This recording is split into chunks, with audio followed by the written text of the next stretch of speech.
जैसा कि आप सबको पता है कि कल से ही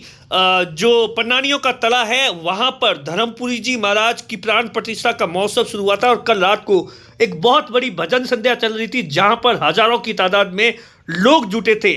गोगाराम और उसका जो भाई है वो दोनों भजन संध्या से रात को लौट रहे थे, पैदल अपने घर की ओर जा रहे थे और इसी दौरान ऐसा बताया जा रहा है कि पीछे से आने वाले एक ट्रैक्टर ने गोगाराम को टक्कर मार दी और उसके बाद में आसपास के टक्कर इतनी भयंकर थी कि गोगाराम बुरी तरीके से जख्मी हो गया। आसपास के जो लोग थे, प्राइवेट जो गाड़ियां वहां से गुजर रही थी, उन्हीं प्राइवेट गाड़ियों से बाड़मेर के मेडिकल कॉलेज में उसका भाई लेकर आया, जहां पर उसे गंभीर हालत में जोधपुर रेफर कर दिया गया था। लेकिन इलाज ऐसा बताया जाता है कि जोधपुर पहुंचने से पहले रास्ते में ही गोगाराम ने दम तोड़ दिया। ऐसा बताया जाता है कि गोगाराम की शादी है वो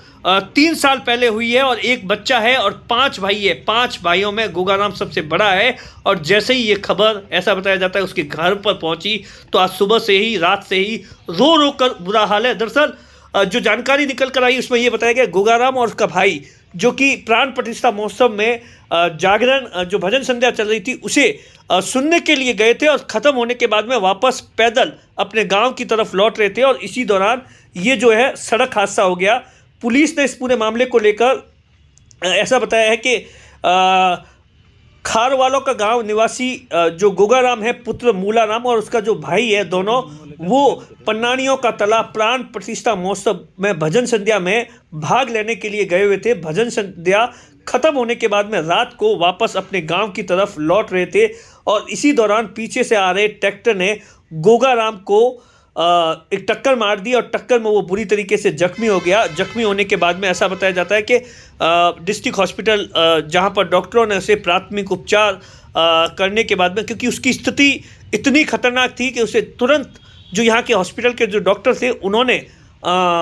जोधपुर रेफ़र कर दिया और ऐसा बताया जाता है बीच रास्ते में ही जो दम तोड़ दिया। उसके बाद में वापस मोर्चरी के अंदर बॉडी को लाया गया, जहां पर सुबह सुबह ही पुलिस ने इस पूरे मामले को लेकर चौहटन पुलिस ने एक पूरी रिपोर्ट, परिवार की रिपोर्ट के आधार पर एक मामला दर्ज किया है और उसी के आधार पर अब पोस्टमार्टम के बाद में कार्रवाई शुरू की गई है। लेकिन जिस तरीके से आप देखिए, आप भी अगर इस तरीके से